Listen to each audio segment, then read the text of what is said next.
talking about circular economy. But what if we turn it into a circular society? But nothing is wasted. That it's not just a growing economy, it's a thriving economy. Whether another COVID comes or not, will always be thriving.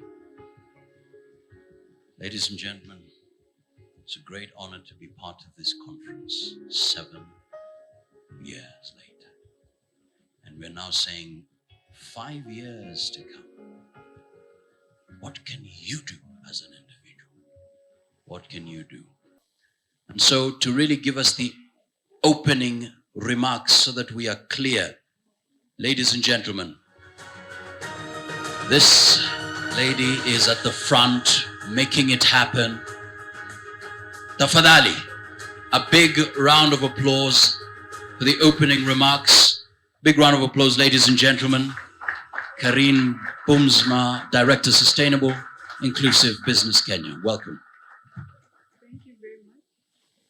We somehow think that we as humans are a special creation, that the rules that conservation is worried about don't apply to us, but they apply to us just as much, if not more, than to anything else that's living today. We're destroying bees' ability to pollinate plants. We're destroying the plants themselves by raising the temperature so they can't produce nutritious food. We're pouring carbon dioxide into the oceans where they're absorbed, and the oceans are becoming acidic. The shellfish are not surviving, and so the whole food chain at the bottom of the ocean is collapsing. And extinction is taken as something when you think of dinosaurs. But there were types of human in the past that are now extinct. And there are types of human living today that almost certainly will become extinct. We will be very careful about how we handle our ecosystems. Thank you. Welcome. I started with this video because actually the first annual conference we organized was when we were having Richard Leakey amongst us as well, and he was a very great speaker. If it any topic related to nature and life and humanity, he was amazing in addressing that, very to the point, very articulate, and very short and brief and clear to all. Because there's so much to say about this topic. I would like to welcome you all. The objective always of this annual conference we're organizing is not to endlessly look back, but actually to look forward and to provide an update, to meet each other and to see where we are and what is our vision, where are we heading off to. And we started this 7 years ago, so this is the 7th one. We started in 2016, and that was a time where we addressed a lot of the issues. We acknowledged a lot of the issues and what was sustainability. But we were very much in the beginning, for instance, if we were talking in Kenya about plastic, we didn't know we had different types of plastic. We didn't even know how we were not managing plastic. So if you see where we came from and where we are now, a lot has happened. And yet, there's a long way to go. So what we like to address today is a circular economy. And our great friend Mokazi already addressed my one-liner, like we might need to build circular societies and thriving communities because a linear economy comes to an end. So I want to just very briefly, very simple, ask you just to picture the circle, because someone asked me today, what is a circular economy? And if you look at the circle, the answer is there. There's no beginning and there's no end. And what we're currently living in is a linear economy where we take resources, we make something and we dispose it. And we do that with an amazingly high speed.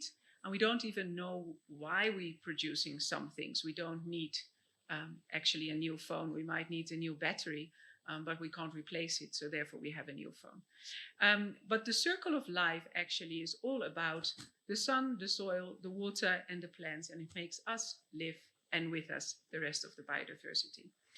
Now, circular thinking and doing is quite difficult. And what we like to do today we have a lot of great circular solutions, but if you place them in a linear economy, so we're turning waste into value, but the rest of the ecosystem doesn't work with us, then it's not going to last. It's not going to be anchored. So today we really want to look together and talk together, exchange, meet each other again, gain knowledge, get inspiration in how can we build all those circular solutions, how can we build a chain of that, and how can create a new system rather than applying a few individual circular solutions in a linear situation, because that won't last. So I really want to wish you actually a very great day. We have 200 online participants and we had 200 physical registrations. So we have a massive audience, and what we like to do today also is to bring those together. So we have online speakers, offline speakers, online audience, and here in the room. So welcome to everyone, whether you are very far or you're very close in this room. We will work on it together. Thank you very much. Thank you so much indeed. Looking forward, where we are heading to, thriving communities. That's what we're creating, turning waste into value. Let's engage. Let's connect. Ladies and gentlemen, get ready. Position yourselves as we meet this incredibly talented team all the way from Korogosho. Ladies and gentlemen, you don't want to miss this as they come. This is an art with recycled materials. It's a project led by eco-artist Joanne Otieno. Ladies and gentlemen, these girls and young women are taught how to turn wastes into two-dimensional artworks, three-dimensional installations and functional outfits that are worn on the runways or around the slum areas. A big round of applause to Warembo Wasani. Warembo Wasani. Muko wapi, muko wapi. Karibuni sana.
for artisan fashion. Dandria. Ludovica, I hope I got the name right. Welcome, welcome, talk to us. Hi everyone, my name is Ludovica and today I'm here representing Artisan Fashion, which is a manufacturing company based in Kenya that coordinates production with marginalized communities in East Africa and connects them with international fashion brands. Our story began in 2009 and it's been a story that has always been linked with social impact. We do put all our efforts in capacity building and give communities reliable income, which are also recurring. We invest in capacity building because we feel that the only way to really support communities is to provide transformation from within. And so we don't only provide the training itself, but we are there throughout the process of them actually using and really apply what we have taught them. And recently... Recording in progress.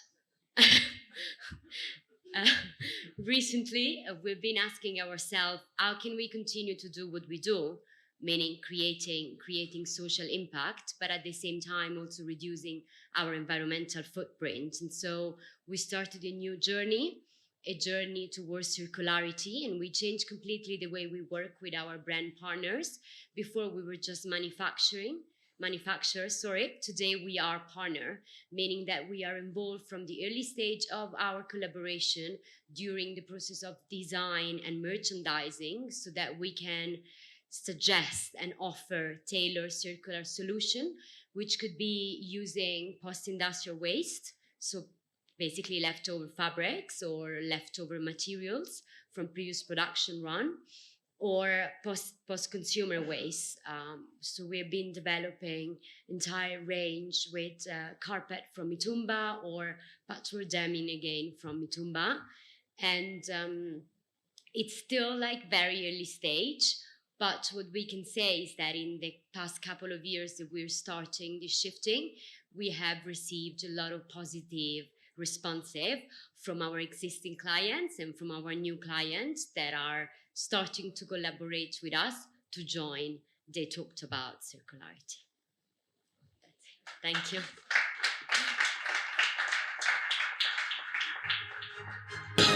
What waste goes around comes around. Ladies and gentlemen, please put your hands together for our next speaker.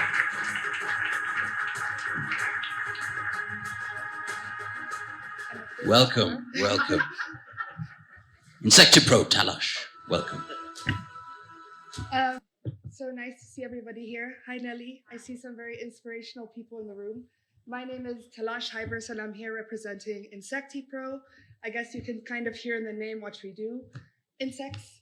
So since 2008, we've been working on using insects to recycle waste in a circular way. So not just for Kenya, but also within our own facility. Our own facility is zero waste, but what we do is we collect waste from very many different locations, from industrial waste producers, from markets. We bring it all to our central facility. We turn it into something that our insects can eat. Our insects eat it for 10 days. Then we have two products. We have our black soldier fly, which goes into animal feed, which replaces fish meal and soy, also trying to make animal feed a bit more sustainable. And we have our fertilizer, which then goes into crops. Hi, Veg Pro, somewhere in the room, I already talked to you. And our vision is, what can we do to create circular food systems, not just creating circularity within the food systems, but taking all the actors in the chain with us. So we work with farmers, feed millers, food processors, and seeing what we can all do together to make it better. Yeah, I had a presentation, but... Up next, ladies and gentlemen. Big round of applause, ladies and gentlemen. Mr. Green, General Manager, Sonia Orwa. Good morning, everyone, and thank you for setting this up perfectly for my height. Well, I am representing Mr. Green, but I am Sonia. A pleasure to meet you all. And today I want to talk to you about a company that is very hard to define even for ourselves. To most of you, we are a plastic recycling company. To others, we collect waste and we work very closely with waste pickers to bring dignity to something that has always been overlooked. But today I'll tell you a story of Selena, one of 3,000 waste pickers we currently work with. And hopefully by the end of this story, you will understand what Mr. Green does. So before 2014 and for probably decades and decades, we've had waste pickers. In Kenya, there are derogatory terms used like chokora to represent waste pickers. At Mr. Green, that word is banned. And the reason why is because Selena and all these waste pickers are heroes. They started collecting when it was not sexy to do so. They started collecting with people abusing them, being overlooked. I think we've all passed by waste pickers. And when Kieran Smith came to Kenya from Switzerland, he noticed two problems. He noticed one, that Selena was not only mistreated by regular people, but even in her trade, that she was not treated fairly. And so the idea was how to bring a fair trade, a transparent and inclusive way of collecting plastic, adding value to it, processing it, and then selling it off to large brand owners like Unilever, and making sure that Selena gets the value of the waste she has picked. Selena today, I would say, started off waste picking to support 3 of her children. And at the beginning, she would make an average of 150 shillings a month.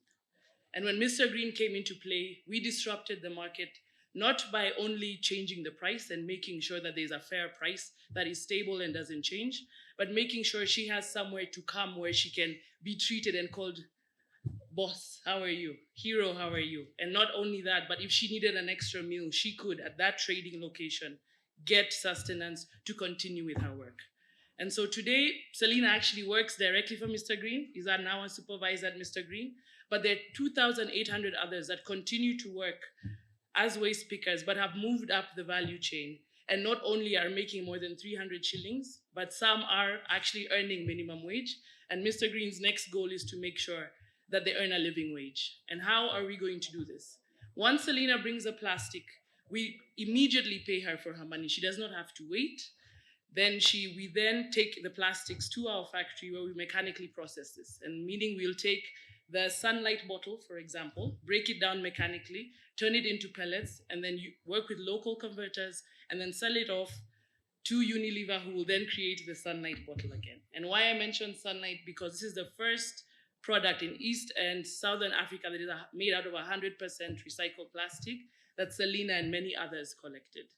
And so why is Mr. Green important and why is this conference extremely important? It's because circular economy is very possible. Closing the loop is what we do every day.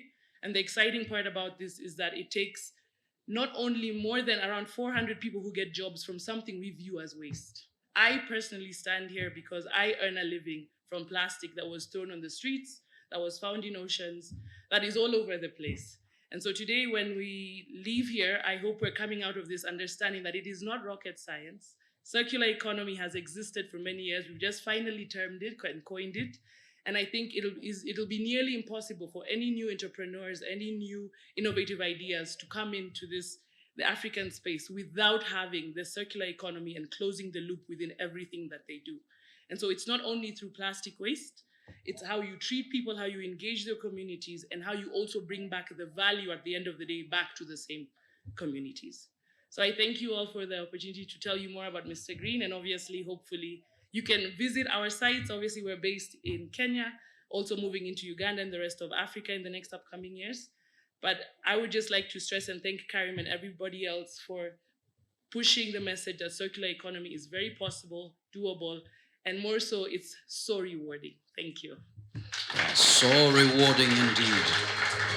A big round of applause. Tambuzi. Director, Maggie Hobbs. Good morning, everyone. It's a pleasure to be here. Yes, so these are our roses. I don't know how many of you know how important the flower growing industry is in Kenya. It is somewhat overlooked, I think. If you ask a lot of Form 4 children, they'll tell you that it's coffee, tea, and tourism.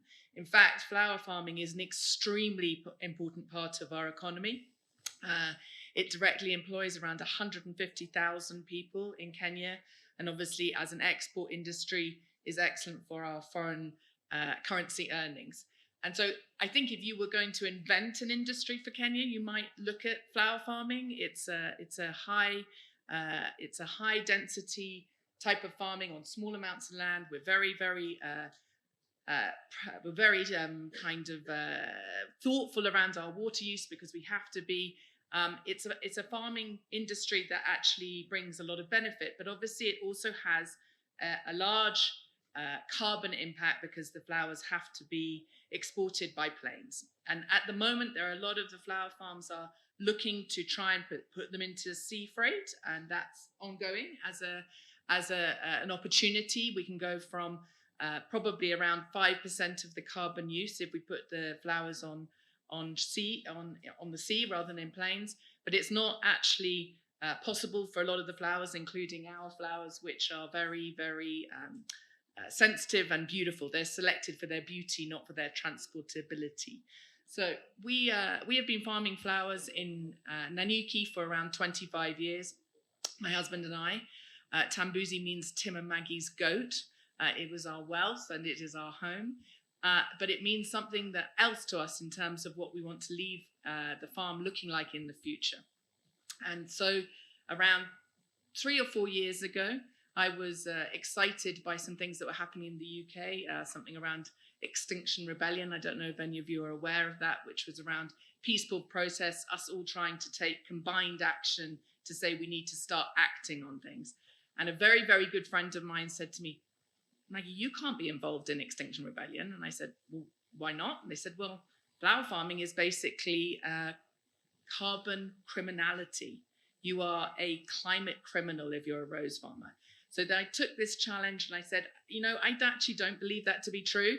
I think we have to measure and know our own carbon, but then we have to do something about it, because every industry, every employer, everything that we do as human beings has some impact. So it's very easy just to say that industry is bad and this industry is good. We've now got to look at them and take responsibility for our own industries.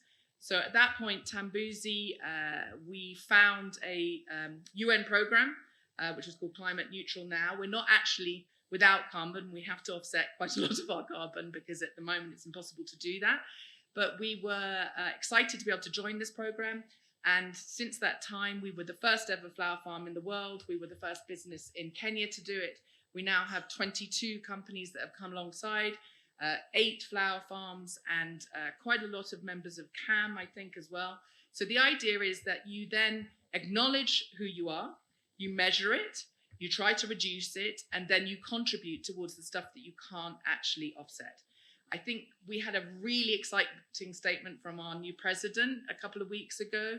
He is putting this very, very centrally to what he believes is an opportunity for Kenya. We are 92% renewable on grid, which we should be celebrating. We're top 10 in the world. No one talks about it. It's an incredible opportunity for Kenya to move into a different type of brand for us as a country. We can be the leader in the continent for these types of issues. So for us, it was initially carbon. Then in order to try and find ways to reduce our carbon footprint beyond what we can't do with our air freight, we made it a KPI, key performance indicator, for the entire farm to get the soil carbon amounts up by 1%. So everybody on the farm, there are 300 people working at Tambuzi. We're one of the smallest farms in the country. But we've said to everybody on the farm, if we get our soil carbon up by 1%, there will be a bonus for everybody. So we're making it central to everything that we do. We're using biochar to do that. We have got also some insect protein that we're working on as well, to try and bring back in that kind of fabric into our soil. Soil is an amazingly important part of this, by the way. So I think that for me, the message would be, let's think of all industries as being positive contributors. Let us not shame industries. Let us not think about industries as being bad industries. We as this country, we need this employment. 150,000 well-paid jobs are really important to our economic future.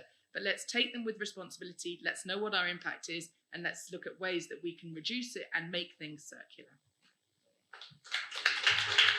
Please welcome the Ministry of Environment and Forestry Principal Secretary, Dr. Chris Kiptor.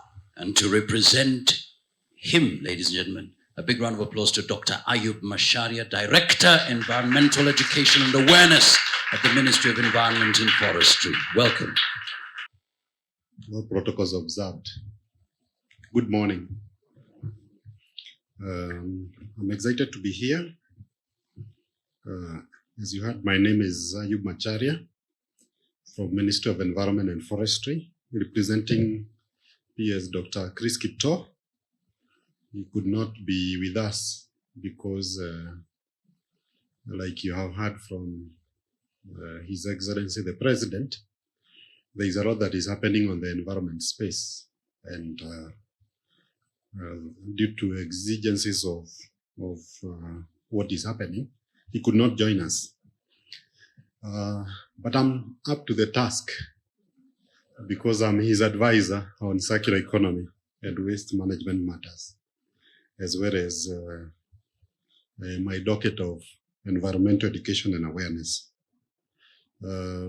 Before I read his statement, you know, we in government, we stick to the script. I must thank KEPSA because of this 7th anniversary of doing this circular economy conference. Incidentally, I have attended most of them, and I have seen you grow in leaps and bounds, and every year there is something new. And of course, we in government also, we have not been left behind. We have supported the initiatives in terms of policy, in terms of encouragement and participation. And there is a lot that we have done together, which makes whatever we are doing to have some lifeline. We have some hope that this initiative is not going to die, to continue because of what we have done together. So I think from my desk, I'm encouraged with what I am seeing. I now want to read the speech by the Principal Secretary, Ministry of Environment and Forestry, Dr. Chris Kiptor, during this meeting. Distinguished participants, ladies and gentlemen, I wish to thank the organizers of this Circular Economy Forum 2022 for inviting me to preside over this meeting. This discussion comes at a time when the world is recovering from the COVID-19 disruption that affected socio-economic and environmental tenets of development. The impact of the pandemic is huge, with millions of deaths, illnesses, and job losses. Disruptions such as COVID-19 and climate change require that we strive for resilient growth, and the circular economy has the capacity to create numerous new opportunities. Circular supply chains, repair, reuse, and recycling of products has the capacity to sustain local jobs at all skill levels and assure social integration and higher gross domestic product. The Act of 2016, the draft extended producer responsibility regulations of 2022, among others. In addition, we are on record for banning the production and use of polythene bags in 2017 and the use of single-use plastics in protected areas in 2019. So why are we doing all this? Kenya's efforts in promoting circular economy have placed major emphasis on several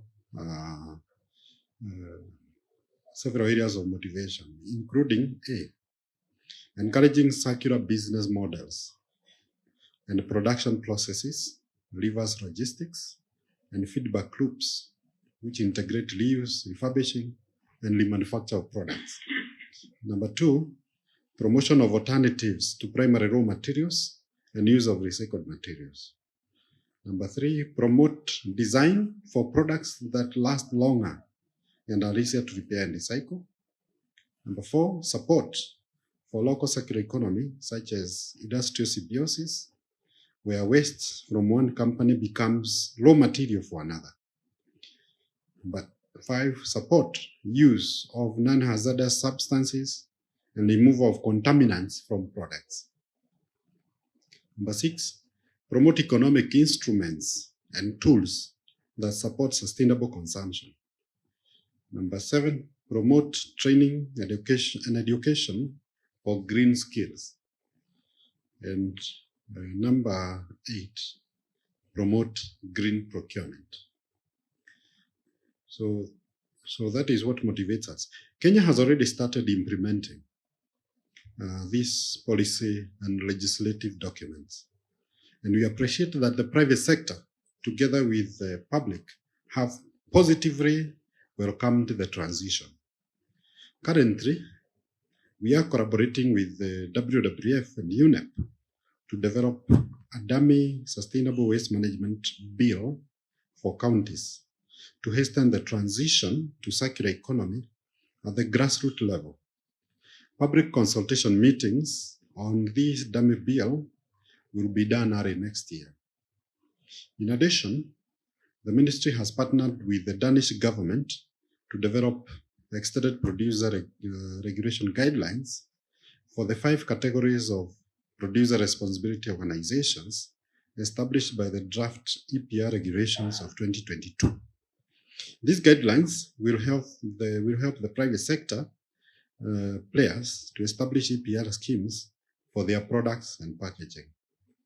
Further, the country has embarked on a glad plan to plant 15 billion trees over the next decade as part of a program to stop the cycle of recurring droughts, absorb greenhouse gases from the atmosphere, increase habitat for biodiversity, and provide for other related human needs.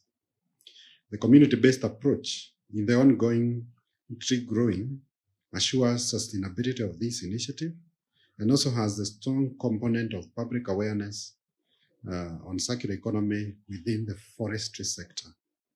I wish to encourage the private sector to continue teaming up with us in this initiative. Kenya intends to expand the scope of circular economy beyond the waste management to cover entire economic drivers.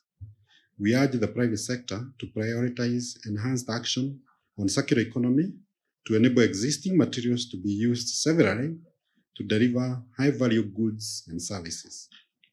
As I conclude, I applaud the partnership between KEPSA, European Union, IUCN, and the Embassy of the Kingdom of Netherlands for supporting this initiative. I also wish to thank all of you for availing yourself to attend this meeting and make contributions on what you are doing at the local level. And I appreciate the innovative solutions presented in this meeting to help us engage with this global triple challenge of climate change, biodiversity loss, and pollution. I wish to thank everybody, and I wish you fruitful engagements during this meeting. Thank you very much.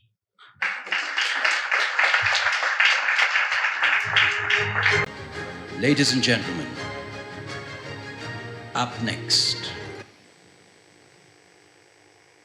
She began her career at the German Federal Foreign Office before joining the European Union Council Secretariat in 2006. She is passionate about the environment and diligently ensures the EU Green Agenda features prominently in the EU-Kenya discussions. Please welcome the European Union Deputy Ambassador Katrin Hagman. Good morning. Yes, I love this Kenyan phrase of all protocol observed. There's another one that says, I stand on the protocol of the speakers before me, but I'm not sure that anybody actually did a whole list. But I think today there's so many prominent people here in the audience that it would take quite a while to really recognize everybody. So I think I'll just go directly into my speech because you're all important here. So you all should feel recognized. I'm very happy to be here today at the 7th Circular Economy Conference in Nairobi, and the fact that it's the 7th shows how much of an importance Kenya is placing on this. Together, we will explore the global, regional, national efforts towards a circular economy in Kenya, showcase pioneering ideas, and we saw some of those already this morning, share global visions, and see their local applications and impact. But let me start a little bit with the bigger picture of where we are globally. The world is currently preparing for the next United Nations Climate Change Conference, COP27, the African COP, at Sharm el-Sheikh in Egypt. The COP is titled Together for Implementation. What opportunities and challenges will this bring to the private sector in Kenya? The fact that this year's COP27 is happening in an African country has a great symbolic significance. Africa is the continent that is the most exposed to climate change, but has been the smallest contributor to greenhouse gas emissions. However, it is not only the climate that we have to worry about. In fact, we often say, and my predecessor said it, we are currently facing a triple planetary crisis of climate change, biodiversity loss, and pollution. The three crises are deeply interlinked and are a great challenge for humanity. As an example of such an interlinkage, a changing climate, together with growing pollution, are causing many species to go extinct, and thus biodiversity loss. However, this also means that solutions can address several of these challenges at the same time. The Climate COP will explore some of these interlinkages. The COP27 will put the emphasis on the implementation of the Paris Agreement and the nationally determined contributions. We expect that COP27 will put Africa front and center of the discussions, in line with the realization that African countries are some of the worst exposed and experience some of the most severe impacts of climate change. Soon after the Climate COP, we will have COP15 on biodiversity taking place in Montreal, which will similarly address such interlinkages of climate, pollution, and biodiversity. The aim of the Biodiversity COP is to adopt the post-2020 biodiversity framework. The draft biodiversity framework includes ambitious long-term goals and foresees milestone measures to be implemented by 2030, with the ultimate aim to live in harmony with nature by 2050. From the EU side, we hope for transformative actions to be taken to deploy solutions in order to reduce threats to biodiversity, which will affect all sectors. The transition to a circular economy will be essential in reaching the goals of both COP27 and COP15. Ladies and gentlemen, let me quickly shift from looking forward to looking back. This year's UN Environmental Assembly, right here in Nairobi, endorsed the start of two important processes. It agreed to prepare and establish the Science Policy Panel on Chemicals, Waste, and Pollution, and it agreed to initiate negotiations of a global agreement on plastics. This agreement will have to address all the stages of life cycle of plastics, from materials to design, production, consumption, and waste. I understand that tomorrow there will be a Kenya Plastics Pact Summit here in Nairobi, and I congratulate the organizers on this timely event.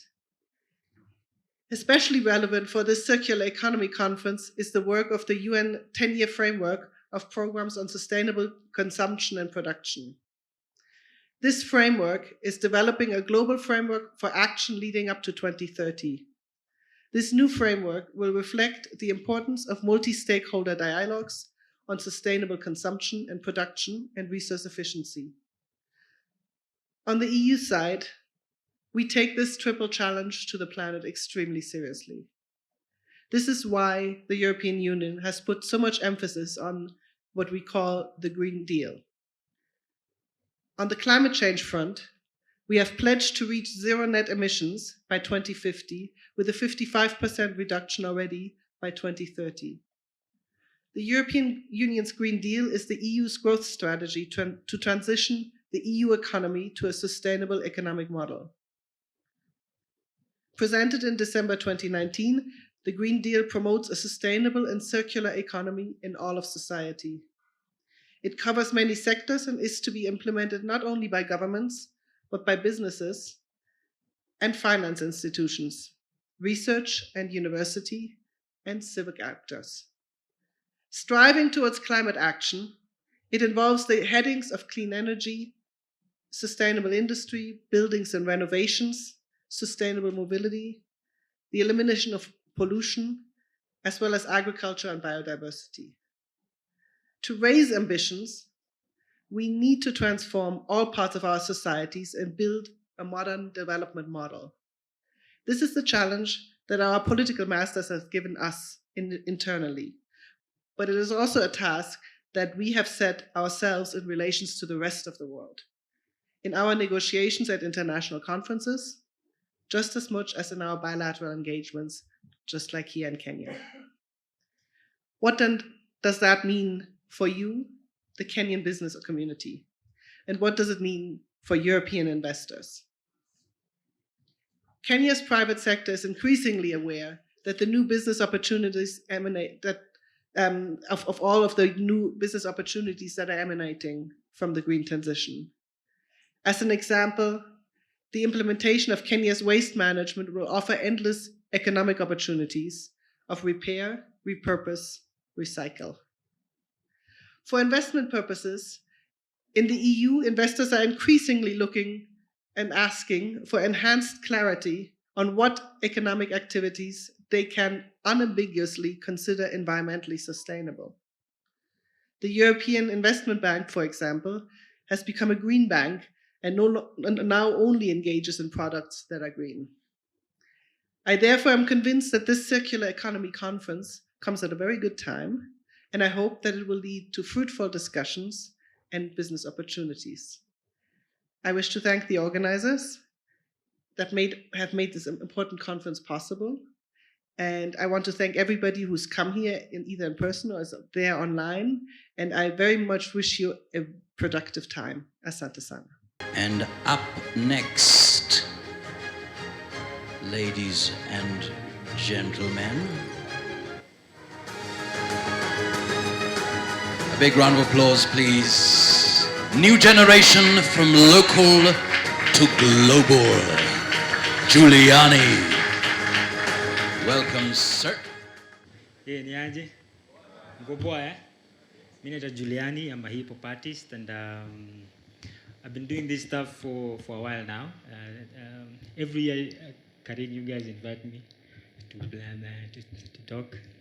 So I'm really glad for, at least finally we get to do it in person and I get to see the faces. Sindio? Sasa. So I wrote something so that I seem serious. Yeah. But I really loved what everybody spoke about when it comes to singularity and stuff like that, because I've been trying to learn based on my work, of course, in the community, in Hip Hop City, with Taka Bank. We're trying to figure out how do we exactly communicate this thing to the masses that we talk to every day. And maybe just give you a backstory.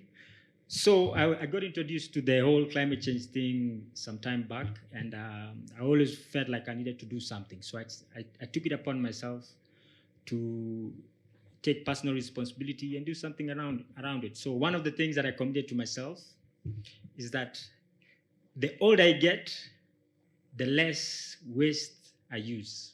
So it means the less I consume something. So that by the time I die, we are going to die, of course. By the time I die, there will be no particular trace of me. apart from online. But I mean, there's no particular trace of me in physical form. I mean, it's a difficult task because, of course, the clothes you wear and everything, there's always a trace to that. So I took it upon myself that this is what I'm going to do as an individual. And I was so charged about it, and I kept sharing with a lot of people about it. But I realized that, of course, when you talk to people, people get inspired. People are like, hey, kind of weird sometimes. And then, of course, now when we introduce music and we're trying to mobilize people around the issue, we share with the masses and use music to mobilize and to engage. It has its part, and of course, it's good for inspiration and all that.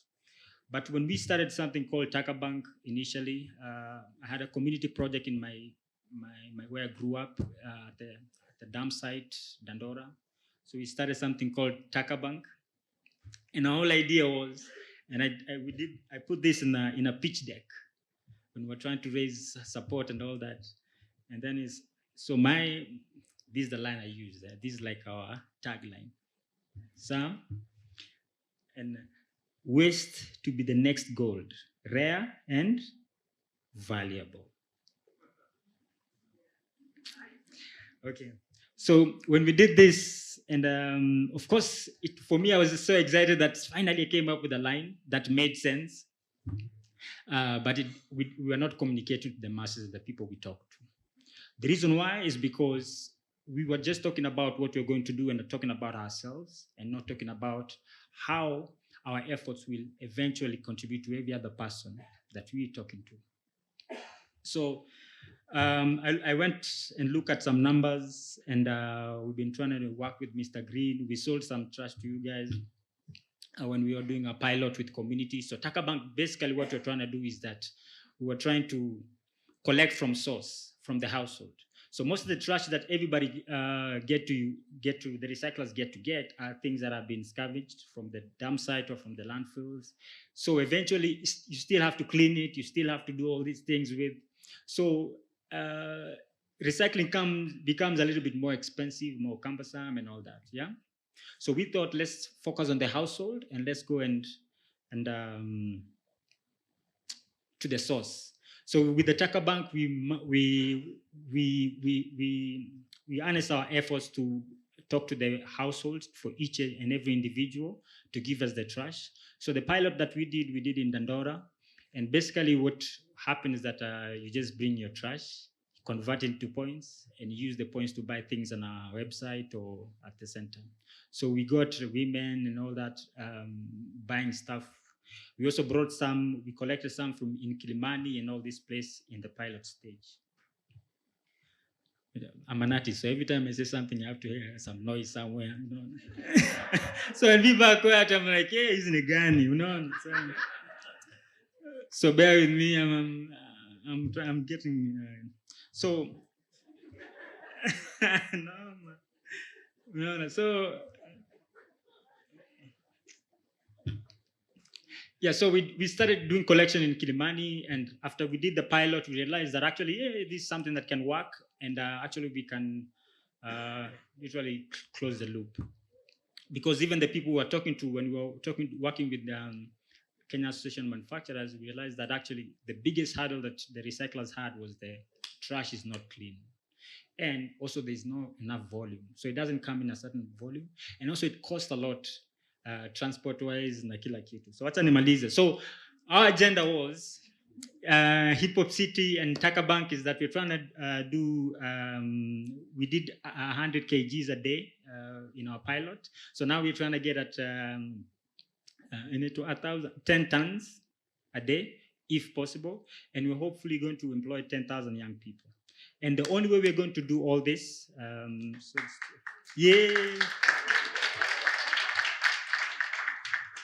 the pilot stage, of course, is because small time. So now we get to scale it, and when we scale it, we're actually able to achieve all this. So, but what we have learned throughout, one of the biggest lessons that I really wanted to insist on is that sustainability has to be in harmony with everything else. So when we talk to people, we can't talk to them from a place of, oh, we are coming to solve a problem, or from a survival mode. We have to come from a place of, this is going to impact your value chain, somehow. It might impact your bottom line. It might impact the way you eat. It might impact your lifestyle. So that's how that kind of conversation that we're trying to get at. And that's how we felt like we were getting to the masses when we were talking to them.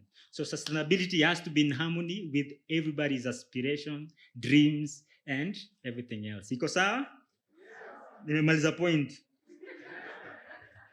Mungu awabariki. Nashukuru sana Karin for always inviting me and making me your sustainability. I forced myself to be sustainability champion, and we've worked so much with you guys, and hope to see you soon. I'll see you. Thank you so much. Up next, ladies and gentlemen, big round of applause to our next speaker. The role of the private sector, how I embraced CEEMF into my plastic packaging company. Joining us online, Akshay Shah, Group Executive Director, SIL Africa.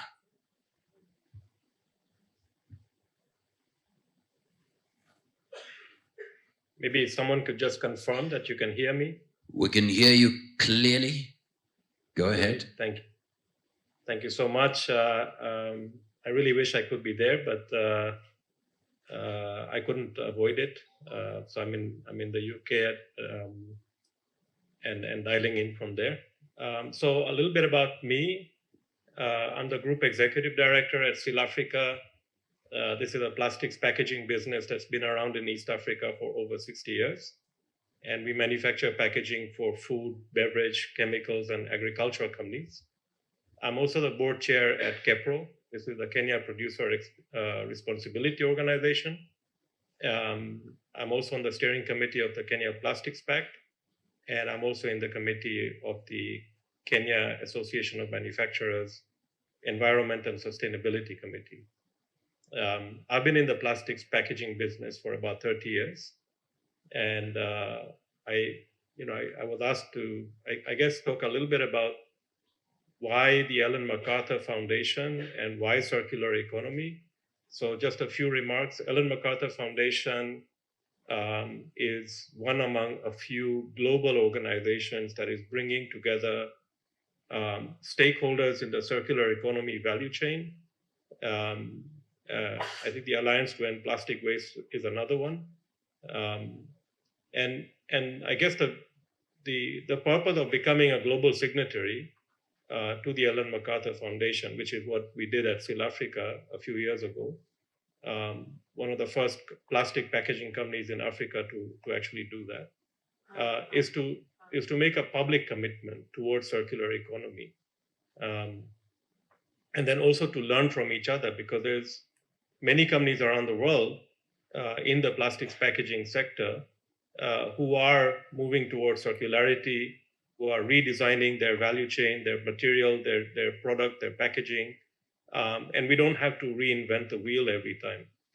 So learning from what others are doing and making our commitments public also helps us to hold ourselves accountable and essentially not get, I guess, this drive towards circular economy should not be masked by greenwashing. So I think those are some of the big reasons why becoming a global signatory to the Ellen MacArthur Foundation is really important. The other piece I would like to talk about is why circular economy in plastics packaging. I think there's a lot of, I guess, blame that goes around on the material because we do see a lot of plastic everywhere in the environment, in the ocean, in the rivers, in the dump sites. And we see that because plastic is really an indestructible material. But it's also by nature, it's also a very malleable material. We can recycle it infinitely if you do it the right way. So I think the first message around circular economy in plastics packaging that I'd like to share is that we need to think about managing the material and not blaming the material. How the material ends up in the environment is basically because we haven't designed the value chain in the right way. So that brings me to my next point, is that we have an opportunity as we embrace circular economy to redesign the value chain right from the beginning. What materials do we use? So, use more recovered and recycled materials and renewable materials instead of oil-based. And then design for reuse and design, to reduce the amount of plastic or remove unnecessary or problematic plastic. And then eventually, have this material come back into the economy and try to reduce the amount of recycling that is needed by ensuring that it gets reused, refilled, returned, and so on. And this might seem like a lot of things to do, but if it kind of falls within the framework of both voluntary and legal frameworks of a PRO, a producer responsibility organization, and then participate in an EPR scheme, an extended producer responsibility scheme. This is what Kenya has really been leading in this area by introducing, through the Kenya Association of Manufacturers, through the Ministry of Environment and Forestry and NEMA. They've been really at the forefront of ensuring that we are, as a country, moving towards circularity. So, last year, no, it was actually earlier this year, the Solid Waste Management Bill was passed in Kenya, which I think was a major milestone. We're looking forward to the EPR bill also being passed. And the combination of these sort of legal frameworks will also drive more voluntary compliance and then also legal compliance. And when that starts happening, I think we then really start seeing circularity happen at scale.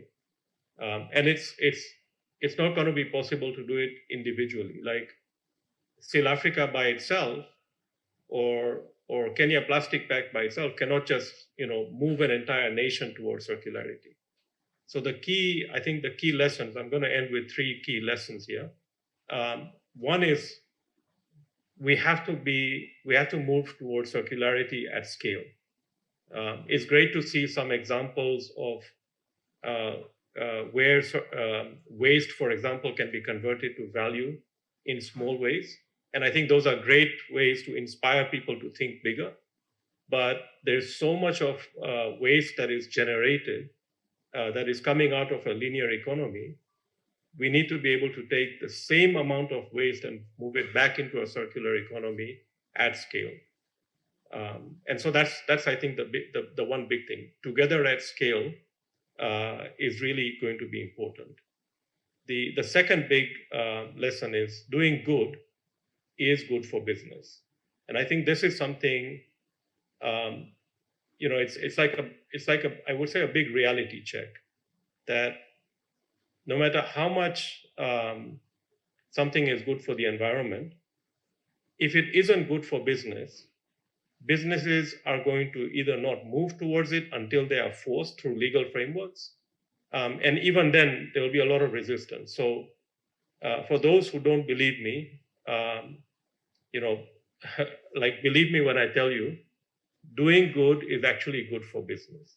In the long term, if the business is not moving towards circularity, it will cease to exist because your customers are going to want circular packaging, right? The consumers will choose those brands who have circular packaging. The legal frameworks would like to have that. So, don't resist. Just start to commit and move towards circularity because that is good for doing for business in the long term. So that's the second lesson. Doing good is good for business in the long term.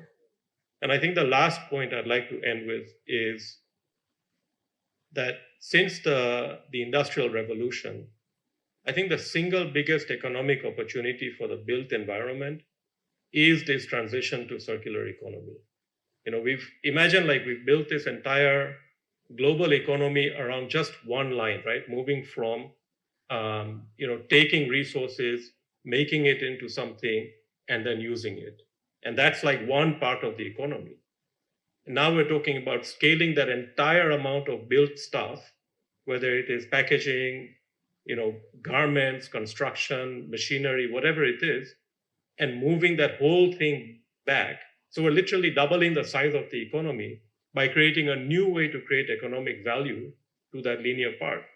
And so this opportunity is not just great, in terms of the built environment, because we're now bringing this material back, adding value to it as it comes back, but also a lot of the work that goes into creating this sort of reverse logistics, as Dr. Ayub Macharia was talking about, is a huge opportunity for micro SMEs, micro entrepreneurs, small medium enterprises, because bringing all of that material back into a reuse, refill, returnable application, and eventually to a recycled application, is something that I don't think mass industry is ready for yet.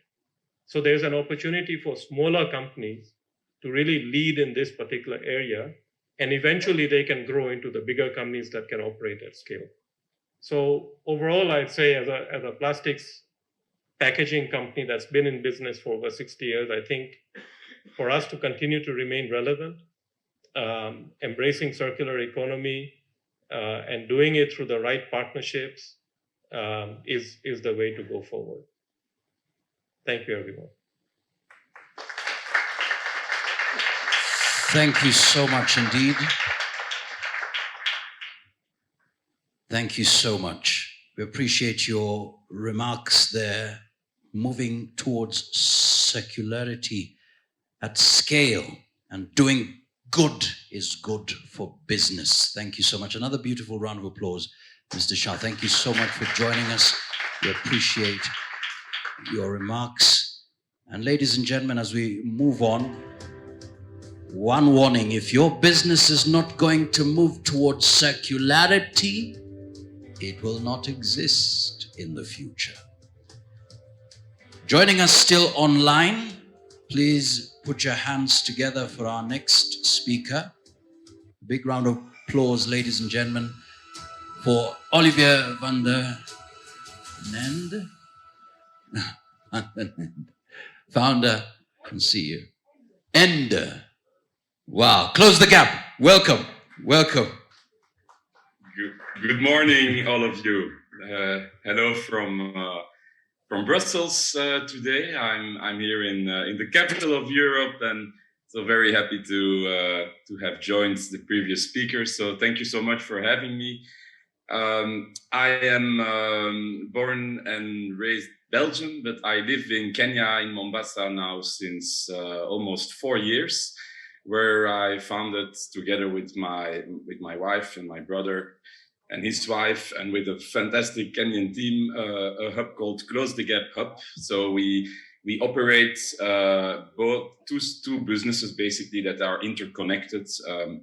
One is actually an IT upcycling company, where we operate as a service provider, helping large user organizations of technology devices to actually increase the circularity of their products, and also obviously increase the value of their products by extending the lifespan of it, and also by doing that, preventing actually that materials and electronic devices would end in landfills or become obsolete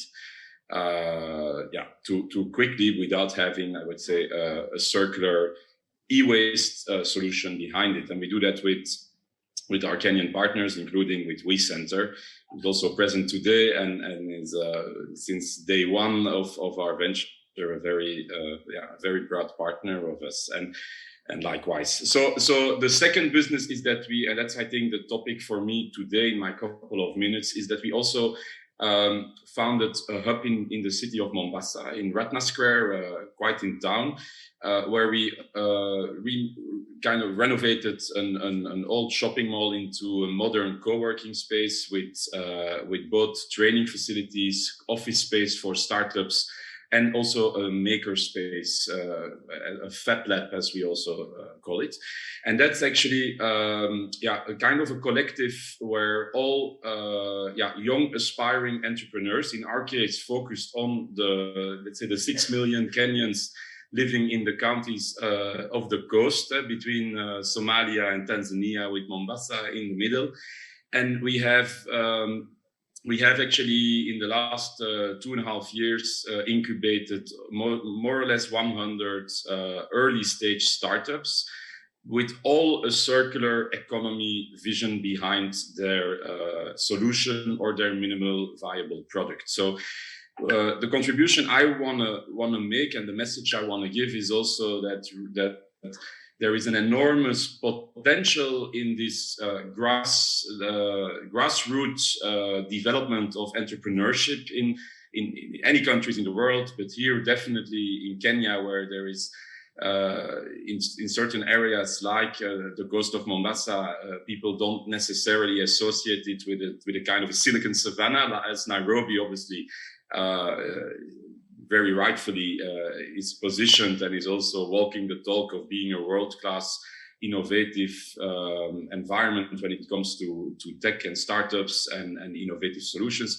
We are trying to also bring that to the second city of the country, because we believe that the brain drain that happens with so many young Kenyans leaving the coast and then actually not taking up the challenges that the coast specifically has, when you look, for instance, to smallholder farming and the agri-tech solutions you can provide to them to actually make like agriculture also more circular and also more equitable in terms of income generating for the farmers. But the same also with the Indian Ocean. We have like hundreds, if not thousands of kilometers of Indian Ocean with so many challenges, as we all know, whether it's on plastic, whether it's on the fishermen and women that actually have produced. They need to be able to sell once they come on land with their produce, knowing that it's very hot and that products can get quickly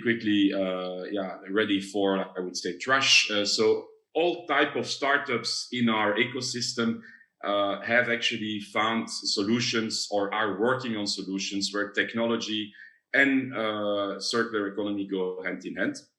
From the 100 that were kind of incubated through hackathons, innovation challenges, today we have a cohort of more or less 7 in which we also invested through our impact accelerator funds, typically ticket sizes between 10,000 euros and 50,000 euros. So it's the so-called missing middle capital, where banks think it's too low and too risky, and microfunders might think it's already too high.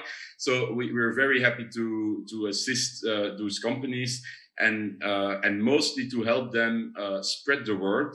Those are all micro companies, so they're definitely not directly changing and disrupting the ecosystem with a kind of a solution that can be rolled out overnight. So it's really micro companies, bottom up, but it is really showing that the energy, the ideas, the passion comes from within people, from the stakeholders and the livelihoods where the challenges originate from. And so I'm extremely proud having worked together with a team of now 50 employees in Kenya at the Close the Gap Hub and in our 2 businesses, and a couple of hundred of young entrepreneurs that come every day to our hub. I would invite all of the audience, and definitely the one based in Kenya, to reach out to us and come and visit us in Mombasa. We'll host you gladly. We have a nice cafe and a restaurant also, where we serve some Swahili and some Belgian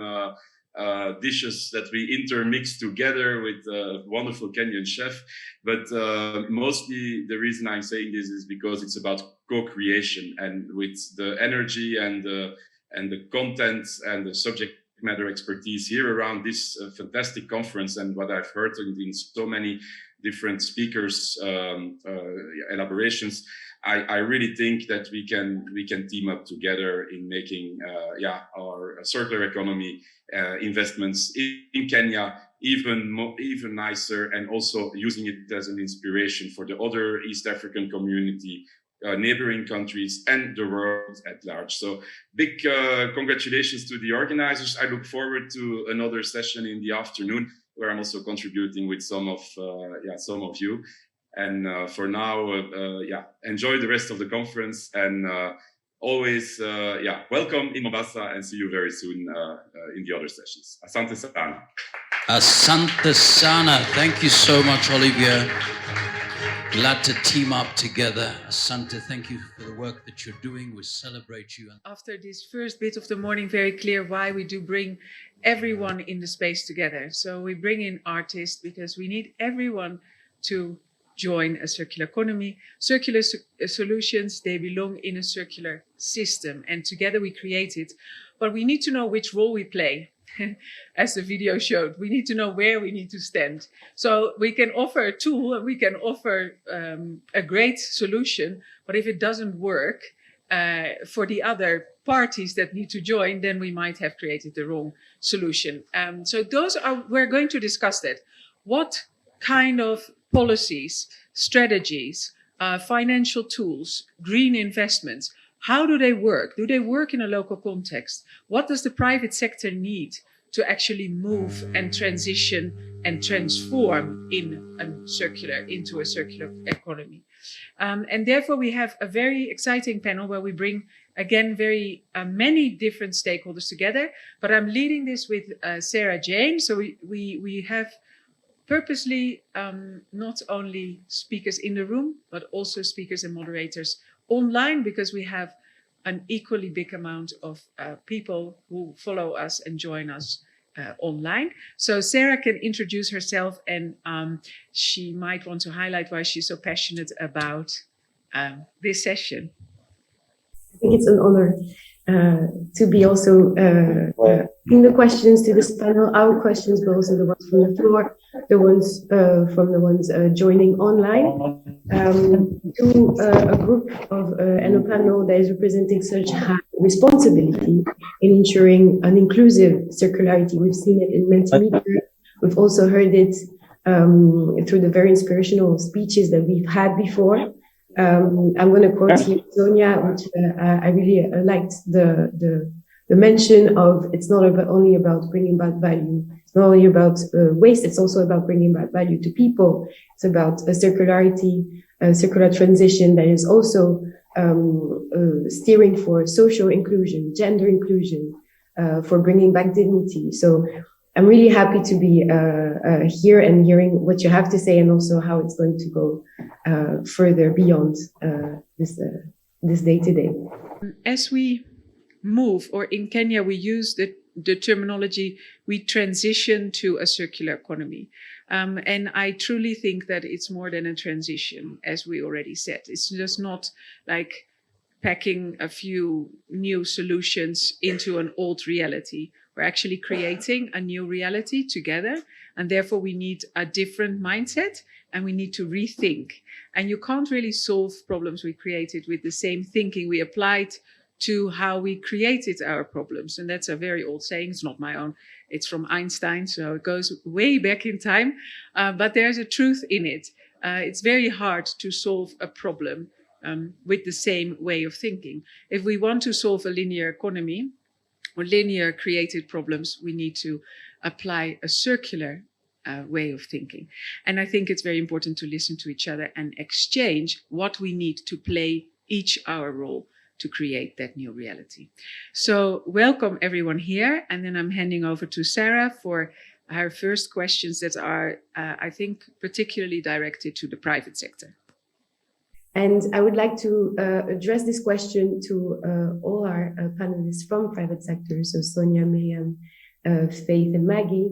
What do you think are the best practices that we can emphasize to address circular transition per sector? You're all representing different sectors, all very critical to this transition altogether. So yeah, could you share, and the first one that is inspired could start, best practices that you would like to see emphasized? From the point of view, I suppose I'm speaking a little bit on behalf of the flower industry, although not officially at all. But collaboration is extremely important. I think we've got to work out that whereas in business we're often natural competitors, there is so much that we need to do together. I think that there is so much that we can learn from each other. And actually it's about taking the first step, especially I think if you're in businesses where you feel like you've been slightly criticized or made to feel defensive about what you're doing. And I think the plastics industry, the food industry, the flower industry, we've become kind of scared that we're going to be criticized. Actually, I think if you take the first step, you realize the size of your challenge, particularly in your own industry, share that information, and then just get on with it. I think that we've all been hovering on the edges of it for a long time, and it's about saying, actually, what are the very first steps that we can take? And that's what we found in 2019. It was simple through the UN process. It was credible. Obviously, there is so much that's being said around greenwashing and that people are just trying to buy themselves out of things. But that isn't an excuse to just not start doing it, because it won't be perfect, but you have to start taking the first steps. Thank you so much, Karen, for the opportunity to be able to share what I think should be the best practice.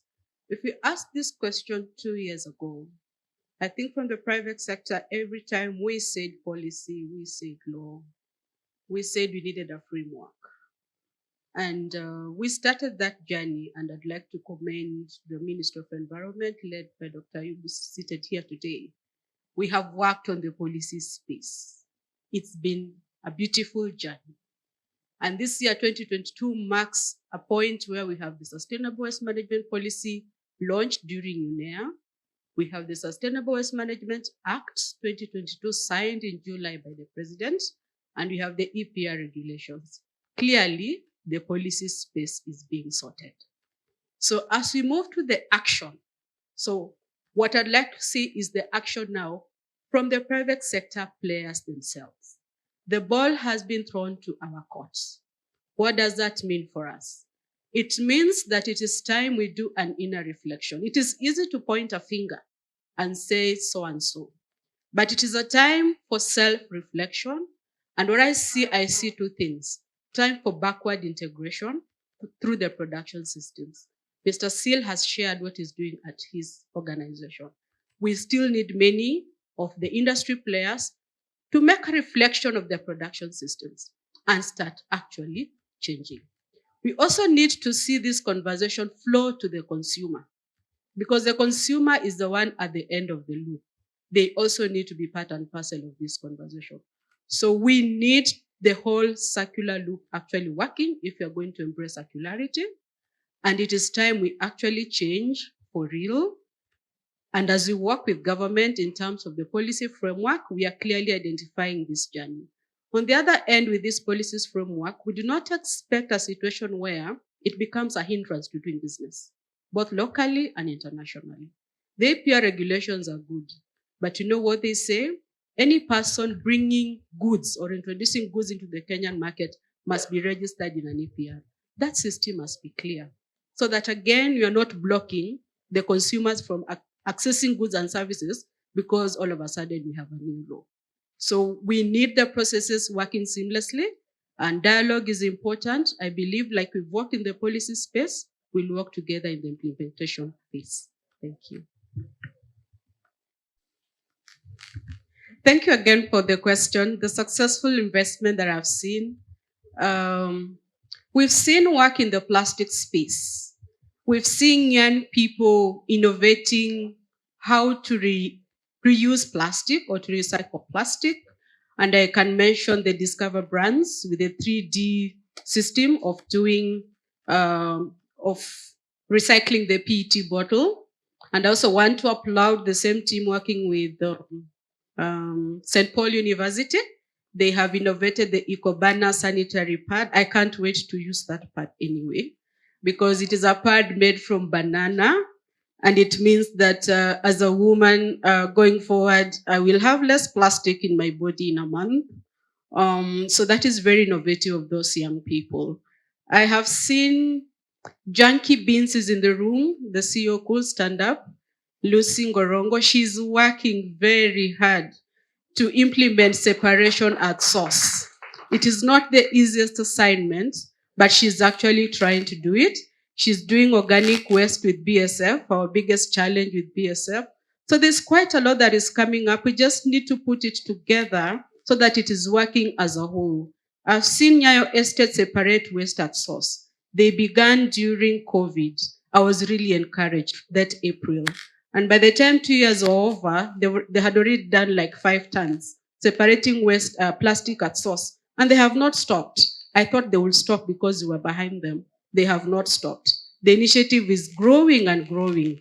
They were declared the first circular economy zone in Nairobi County by NMS. So a lot of things are happening in the Kenya. I am very hopeful. We haven't got yet there, but we can still make it. Thank you. Thank you very much for these few examples that are making a difference in the circular transition in terms of investment. Maybe Sonia or Maggie have other suggestions to provide in terms of investment, what you have seen in your particular sectors, because we're talking about plastic recycling, but I know also in agriculture and flower sector, there's quite a lot to be done too. So maybe some interesting investments you've seen in your development of your business. Certainly from a point of view of fertilizer, we're using more and more on-farm inputs, basically. I think that came a little bit from what we were saying about good business should be good business. It makes sense for us, especially where we've had really challenging times with the importation of fertilizers, to be producing them on the farm with our own products, basically, and using techniques that are becoming more and more sophisticated in how to get good fertilizers. So dropping fertilizer use, dropping chemical use by using IPM, which is integrated pest management. There are so many new technologies that we can use in these businesses that means that actually we're nationally more sustainable because we're not importing so much, but also at a biodiversity and chemical and fertilizer use end of it, it actually is the right thing to do. It's also saved us up to 35% on our input costs. Thank you very much. That was maybe Sonia, if you... Yeah, so in plastic recycling, I'm sure for most of the people who are in this industry, it's a very energy intensive industry. And I think a lot of investment is going into making our operations also greener. There's this natural tendency to think that if you're a plastic recycler, you have green operations. And really, if you're looking at electricity usage, looking at water, it's very important and a lot of innovation is coming in on water treatment plants, a lot more required to make them more affordable. And as Giuliani had rightly mentioned, the ease for the community to collect the plastic. And in the transportation of that plastic to factories, there's a lot more that could be done there, but there is a lot of initiatives, a lot of different companies coming in to solve these problems that we're having, and with more reverse logistics and other things. So I think around the plastic waste management and recycling, as well as other waste management, I believe there's a lot more that can be done to make these companies a lot greener and more investment in that area.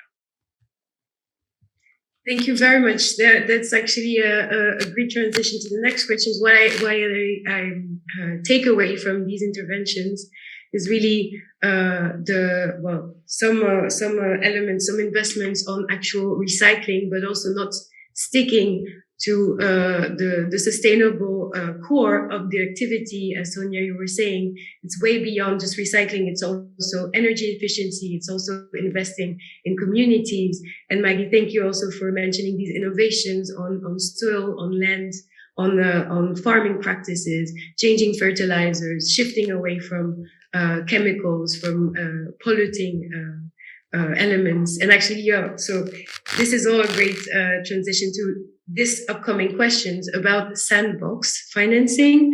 And I'm not sure if everyone is familiar with sandbox financing, but it's a financing framework that is facilitating innovation. And I wanted to hear from you, of the private sector, facilitating and steering for these innovations on a daily basis for your businesses. Would this type of finance speed up innovations that are new and not yet proved concepts? How do you see this as a facilitator? Do you see it as a facilitator, or do you see pitfalls in that kind of framework?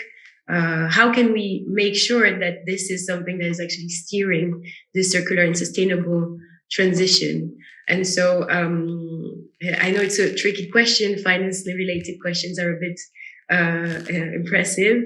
Maybe we're going to start with Faith at this network level, maybe having this bigger overview. So how about sandbox financing? How can it help our purpose here on circularity? Okay, the sandbox and green innovations and these innovations that are coming in and that require support. I have seen, example I could give is the Partnering for Green Growth and Global Goals that has supported the development of the 3D printer. And it took 2 years for those young people at Nairobi University to be able to figure out how to make the PET become very thin so that it can become an input to the next process.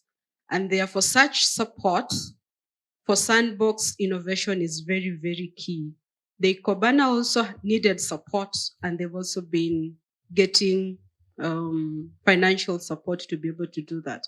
But in a general way, the Kenya Climate Innovation Center supports innovations in the country from a private sector perspective. And for the last couple of years, they have supported young people do that. What there is that the framework is not yet very friendly to do business. So it more or less we test here and there. It is good to have them come up.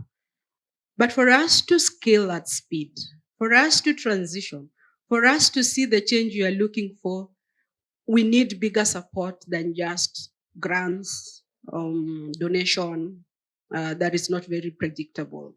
And on the other hand, I've also I'm aware that most of those innovations would like to remain at that stage. It's comfortable. Put them into the market and they're not able to survive. The market becomes a bit harsh. And I think there's a conversation within the government system how to create a policy framework that enables such innovations to thrive. But within the Kenyan system, it is something we need to work harder so that, again, we are not lost in innovations all the time. We need to balance. It's innovation support time, but it's also time to face the market and be able to provide goods at that market rate so that we're able to see the change you're looking for. Thank you.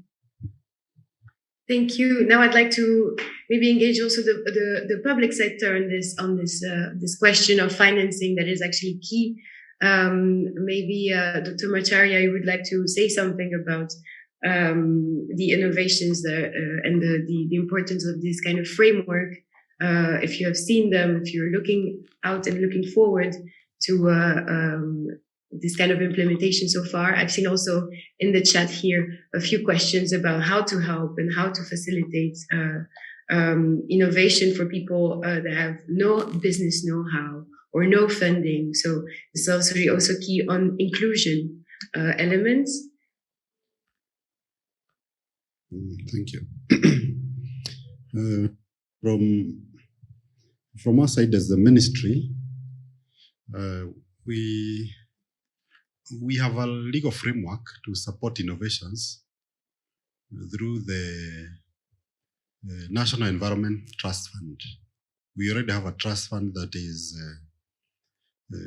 whose capitation is the government through the budget. And what they look for is they even run an award scheme, and they support the innovators. And so each year they do a call for these innovations, and they compete, and the best ones are supported. They are incubated and supported through the Environment Trust Fund, which is one of the parastatals within the Ministry of Environment. And one of their major strengths is that they're able to fundraise. They do a lot of resource mobilization. And so that is our vehicle for supporting innovations at the ministry. However, I need to comment that most of our hubs are housed by the private sector. They are the ones who have gone a notch higher into incubating the innovations.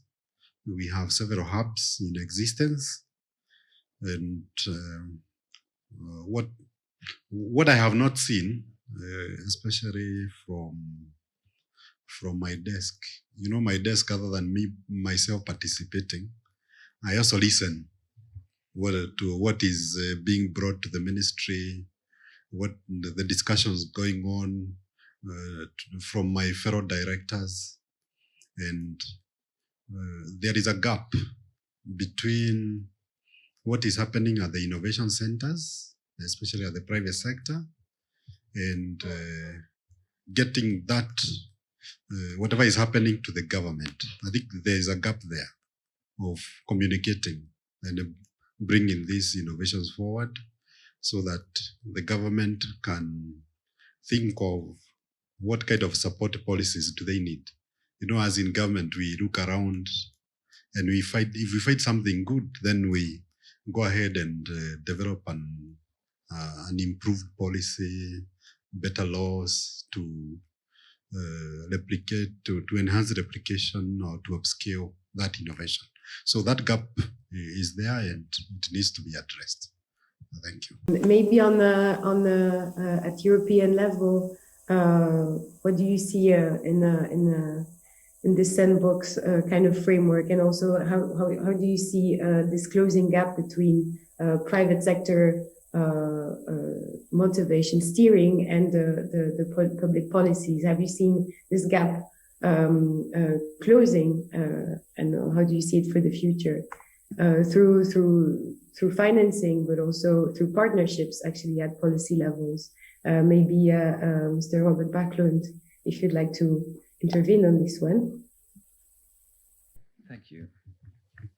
We understand that the EPR regulation in Kenya is a very important one because Kenya has already a number of quite successful and interesting startups, which is dependent on a long-term and sustainable policy. Now, from the EU level, we turn also to the global level and see what policies is it that will govern our work together in the coming years. And this is why we keep our eyes on the COP27 on the climate change and COP15 on biodiversity. Notably, these global policies trickle down to national level in Kenya, notably also in all the European countries. So we're all in the same boat. And it does something to the economies and our societies. It transforms the societies into different kinds of economies, into green economies. Now, on the financing level, this opens up obviously a number of new opportunities, because what we see happening in Europe is that there are a certain type of finance that is dedicated more to the green startups or to the green production, to the green sectors. We speak in this conference a lot about the circular economy, but in order to reach the objectives of the 2 COPs on climate and biodiversity, it actually spans over to many sectors, into energy, into agriculture, into financing, not least. And according to our analysis, it's still a quite wide gap, actually. The startups and the ideas and the entrepreneurship in Kenya is still stronger than what the market, the financial market can provide for. So this is a reason why we engage both at Kenyan level together with Treasury, together with a number of local Kenyan banks to enhance their loan schemes, to reach out to more SMEs and more entrepreneurs. But also we engage at the global level, trying to define better what is actually a green financial framework and how do we reach these investors at Kenyan, regional and EU level that wants to come here. We got to get better clarity on this. And this is why we need to continue working together with the global frameworks, the national frameworks, feeding in our knowledge from the ground, telling the leaders what is it we need, what is it we can transform into real investments and real production. this is a little bit where we have our focus. This drive for partnerships, this drive also to close this gap between what is happening on the ground and the dynamics of the SMEs, of the entrepreneurs, trying to be green and also trying to reach out to the multi-level frameworks of finances, of partnerships, of innovation support that the EU and the Kenyan government are steering for and still looking out. This is a work in progress, and indeed, with this drive, this will to close this gap and make it more systemic as a business model and an entrepreneurial framework at global level and regional level. Thank you for this. And now I would like to target this question to our IUCN representative, Mr. Charles. Actually, you have this non-governmental, this kind of position. I would like to know, what is your take on the strategies and policies and that will facilitate a smooth implementation of a circular transition? If the private sector is the key player implementing the strategies and policies, what does a smooth implementation require actually in that sense? So linking the both. Thank you, Karin. Thank you for Sarah, for the question. I think when you look at the crisis we are facing, climate change and biodiversity loss, pollution, they affect all type of society actors, from communities to investors to politicians. So addressing this, therefore, requires a collective responsibility. And we can't just keep blaming private sector or private sector saying government is not giving regulations, then the community saying we are not getting this. But I think we should really start looking at this as a collective responsibility and how we respond to the crisis we are facing. And often at time we actually even separate this crisis. I mean, climate crisis and biodiversity is the two sides of the same coins. And there's a role that policy makers can do. We have good examples of Kenya with great policies in place. But also there's quite a big role that private sector can play. Especially, we need, I think, to stop talking about just changing corporate social responsibilities, is transforming instead the entire supply chain and production chain.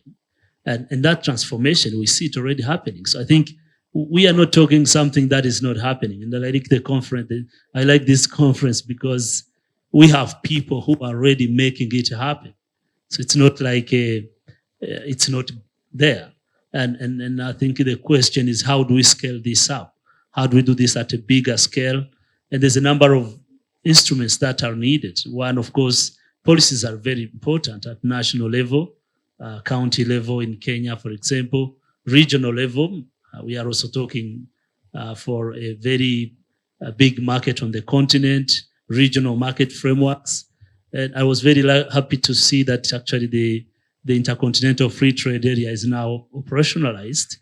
And those are the big engines of transformation on climate impact and biodiversity loss from investment point of view. But beyond policies, I think there is another big important factor in that action at scale is finance. So what is going to happen? And I'm trying to imagine what is going to be 2040 looking like from financial industry. It will be very difficult to get a capital if you have not transformed your entire supply chain. Simply because financial institutions will be pushed into financing sustainable businesses. And this is why the COP27 is going to be there. One of the big conversation is transforming the financial vehicle. And money talks, right? So if you have money, you have power. So that's why financial institutions are very key. The third, I think, is behavior change. One thing we underestimate is education. I have kids, and sometimes I look at their behavior of what they learn at school, how they use waste, and how they recycle. So it's a whole education and awareness that needs to happen at a large scale. And I think That's the role I see cross-sectoral approach needs to take in the circular economy. Sometimes they think, Ministry of Education, have less to do with circular economy, but actually they have a lot to do in transforming the curriculum. You can talk to local government. Ministry of Local Government and have less to do. They have a lot to do. And this is how I see it. And it's really a multi-actor, a multi-partner, a multi-player approach if you want to achieve this circular economy and the circularity part of it. And we have already people who are doing it. We just need to scale it up. I take away these three elements. There's this collective responsibility, of course, the necessity to engage the whole supply chains, and actually to further than changing a CSR policy is about changing the whole value chain, and it's also going through education and behavioral change. Thank you for this. I would like also the opinion and the take of Mrs. Catherine Heijeman on this smooth implementation. What do you see with your position also through both continents, a smooth implementation process for the private sector and also maybe the public sector in their exchanges, cooperation? All right. No, thank you. I'm quite excited still about the circular economy and the opportunities that there are, and I'm seeing quite a lot here in Kenya in terms of incubators, in terms of hubs of things happening. Now, you talked about scaling up. Sometimes it's not necessarily about scaling up. Some of these initiatives are very local, but they have to be spread because they should just as well be happening. A good idea that's happening in Kenya needs to then also be transferred so that that same idea can spring up in Europe, in Latin America, etc. So it's both the scaling up and traditionally we've kept out of the saying, well, if there's a good business idea, then it will automatically grow and it will automatically get itself financed. And therefore we as public sector international organizations can sort of lean back and just get the best ideas take root. This is not necessarily the case, and therefore we are more engaged. I've said it in my speech already. The European Investment Bank has very much now, for example, promoted itself as a green bank. You can no longer go there and say, I have a polluting industry and I want you to finance that. That's not going to work. So there are some projects they're financing that are very logical, but then there are things that Kenya still needs.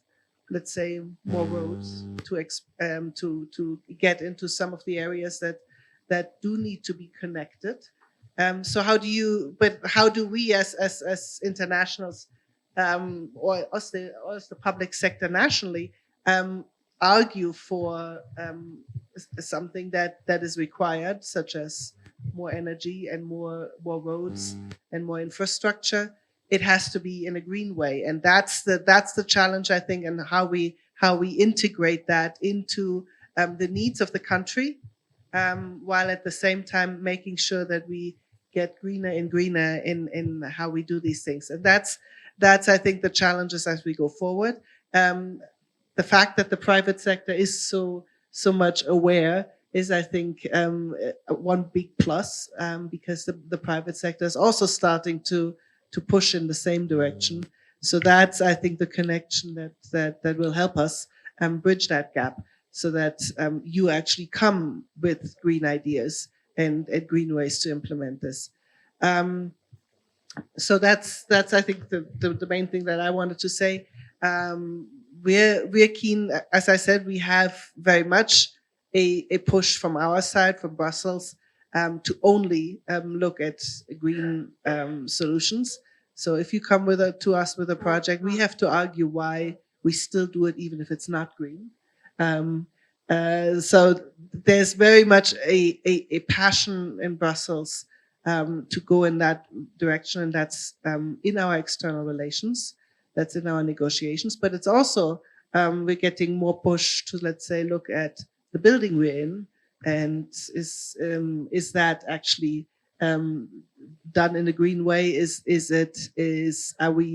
Are there ways that we can reduce more our footprint, carbon footprint, our energy, etc.? So we're looking very much also at ourselves here in Kenya, in Brussels, and all over the world.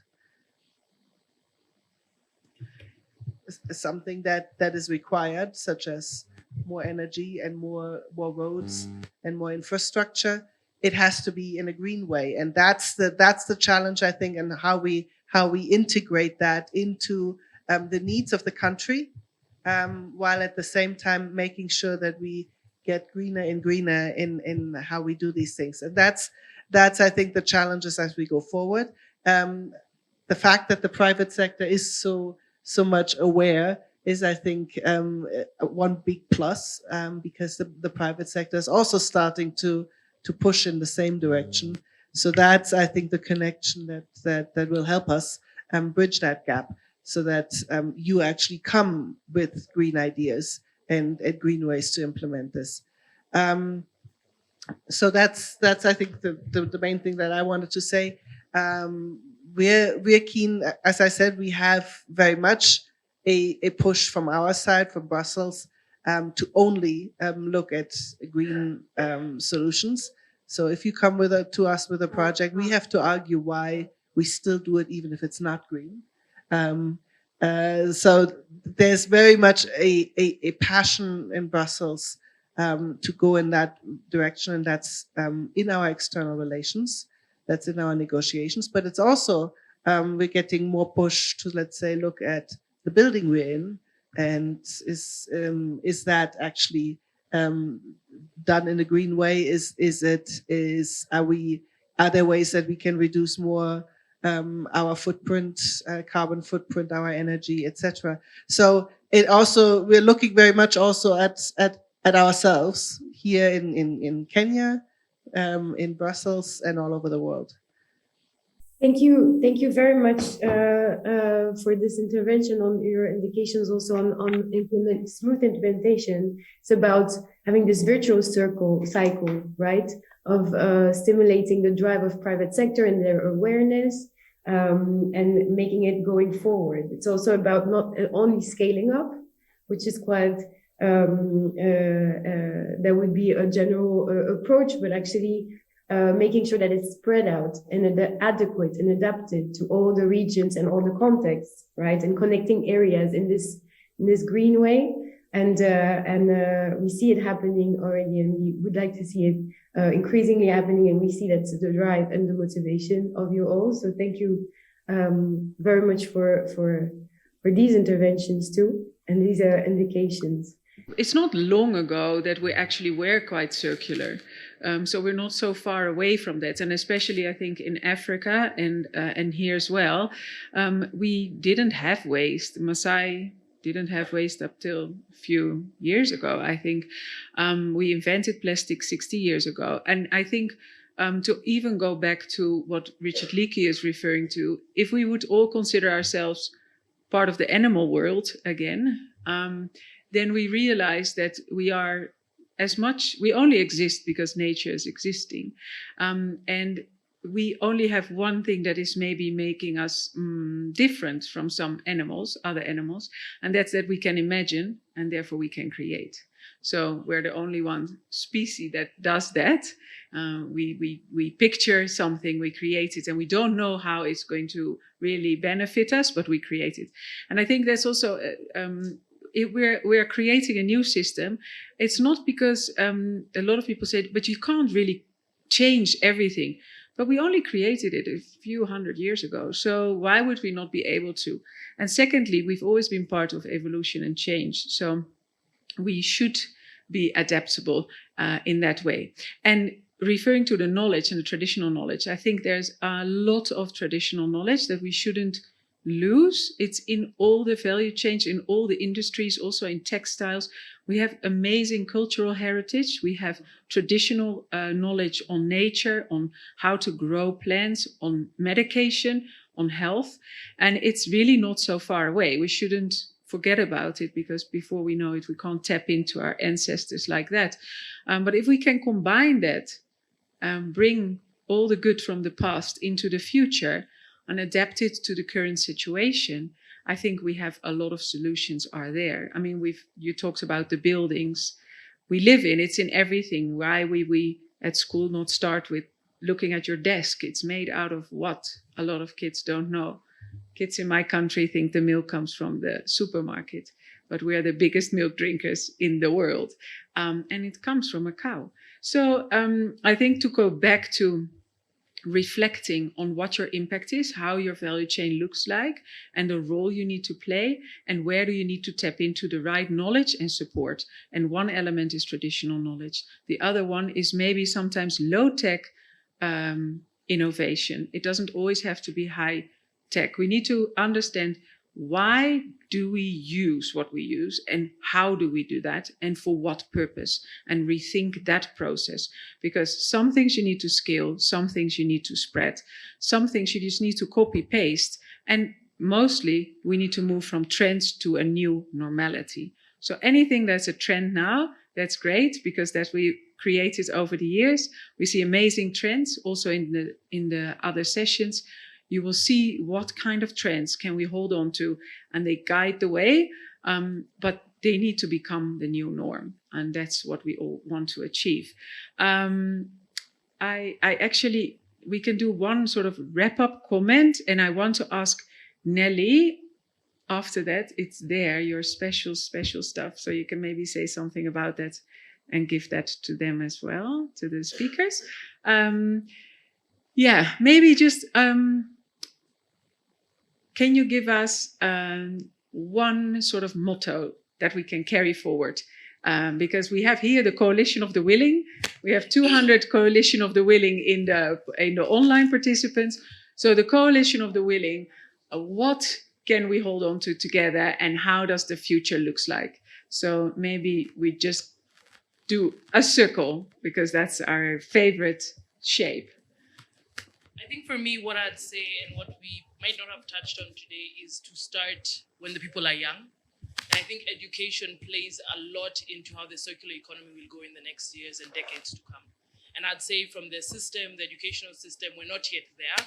And I think we need to really inculcate the values of a circular economy in the young minds of people who will change the world. You know, we've kicked it off, we light the match, but they are the ones who are going to implement it. So I would really make, my last word would be changing our educational system to make sure it's going to be sustainable for the future.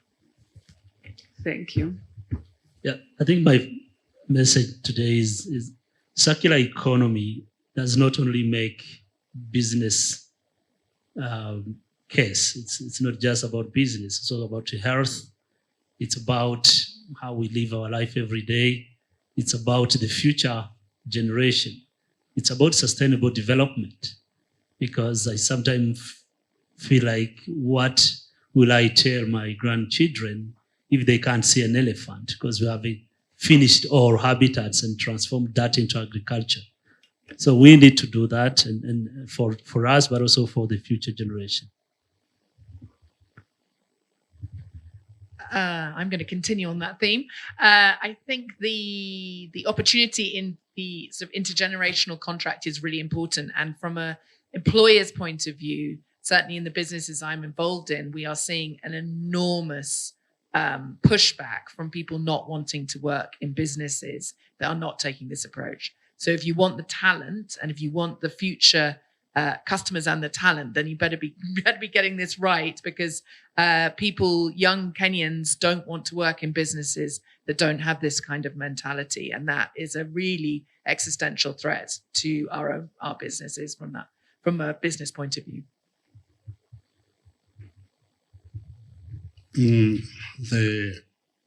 think from the government side, we are keen to develop appropriate policies to support circular economy.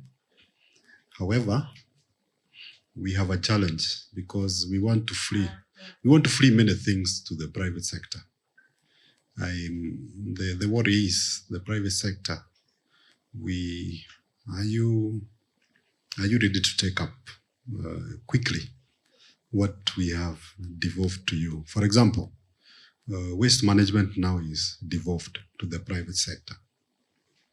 Actually, the new law, following it keenly, the county government can survive without spending a penny on waste management, because like finance is provided by the polluter, the EPR, and so if with the proper systems, the government is out of waste management.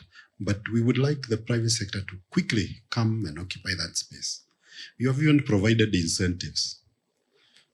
We in government, that word is very juicy, but you guys, the private sector, you are the ones who are supposed to turn that into reality. So we would like to see more proposals for incentives. Like now we are talking about fertilizer. I know there are so many people involved in organic fertilizer. How comes that space is quiet? And we are only talking about synthetic fertilizer. So let's see the private sector engaging more with the government so that we make the business environment more friendly. Thank you.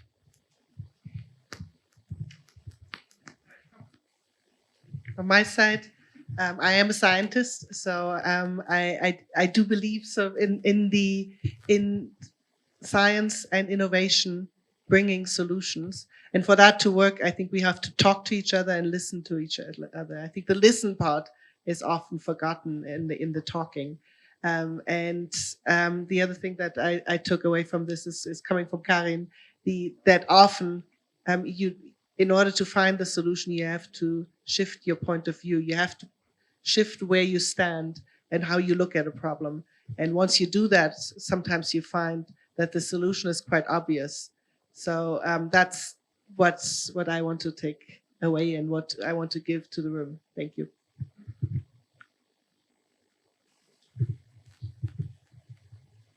My reflection on the journey we've taken so far and where we are going. Collaboration and dialogue brought us here. It was never easy to sit with government on the same table and speak these things. The fact that we managed to be on the table and spoke to each other and listened to each other made us co-create solutions. Therefore, the journey ahead will also require all of us to still talk to each other, understand each other, and appreciate that we have a vision together.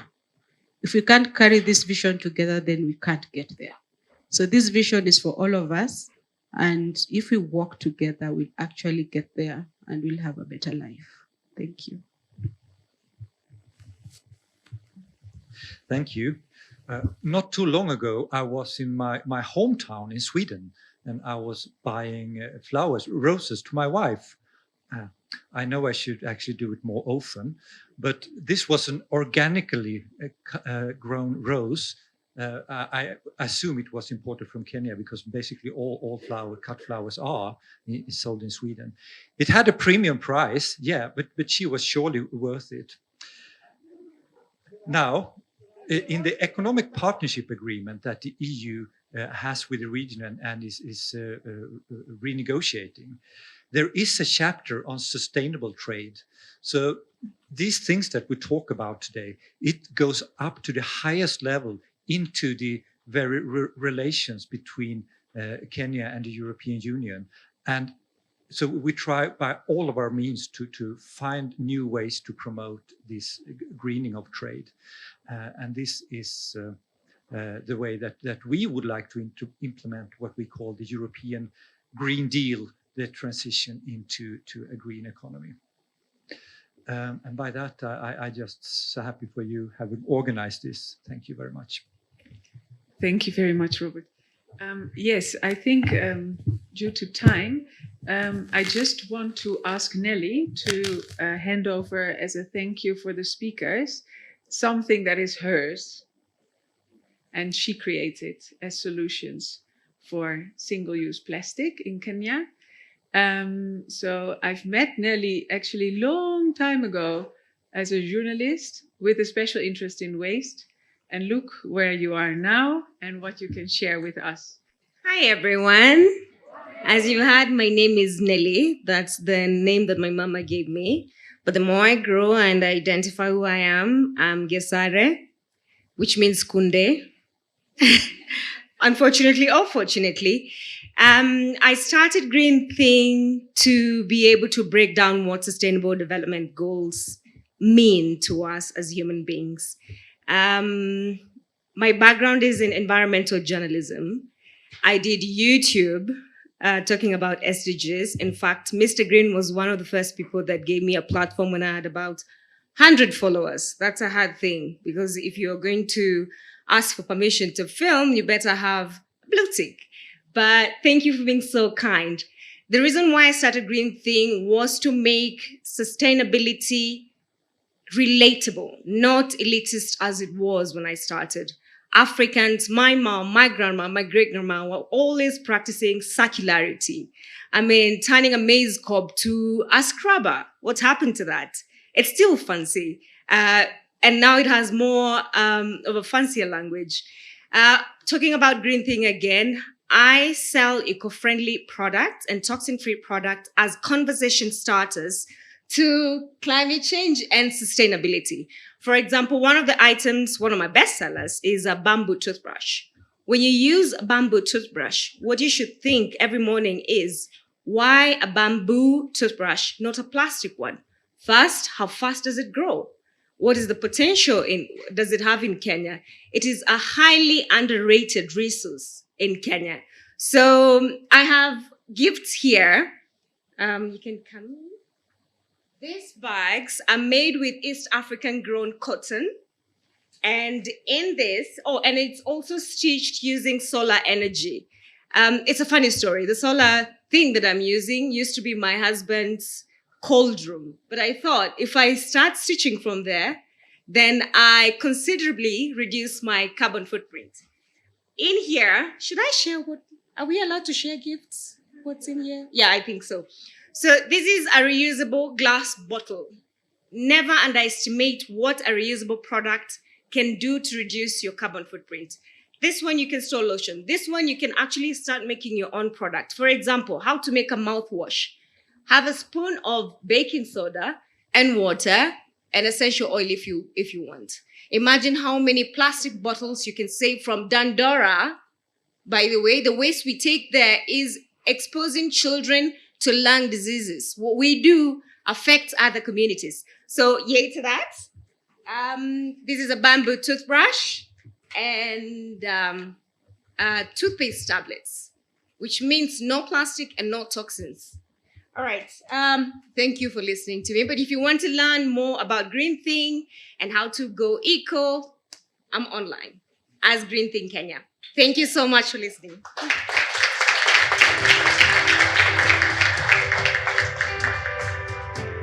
Thank you. Absolutely. A big round of applause to the panelists. Thank you so much, here and online.